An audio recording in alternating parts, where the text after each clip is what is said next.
তুলসী গাছের পাশে ভুলেও রাখবেন না এই 5টি জিনিস, অন্যথা সুখের সংসার ধ্বংস হয়ে যেতে পারে। তাই বাড়িতে তুলসী গাছ থাকলে কোন কাজগুলি করা উচিত নয় সেটি সম্পর্কে জানতে ভিডিওটিকে শেষ পর্যন্ত দেখুন। প্রত্যেক হিন্দু বাড়িতেই তুলসী গাছ থাকে। হিন্দু ধর্মাবলম্বী মানুষদের কাছে তুলসী হলো পবিত্রতার প্রতীক। ভগবান বিষ্ণুর পূজায় এই তুলসী পাতা অত্যন্ত গুরুত্বপূর্ণ একটি উপাদান। শ্রীকৃষ্ণের পূজা এই পত্র ছাড়া অসম্ভব।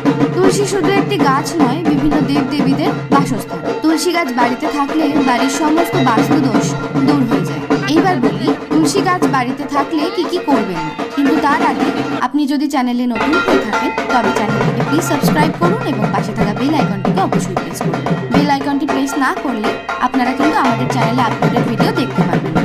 প্রথমত, তুলসী গাছ বা মঞ্চের পাশে আবর্জনা ফেলবেন, কারণ তুলসী দেবী রুষ্ট হন এতে। অপরিষ্কার স্থান যে কোনো দেবদেবী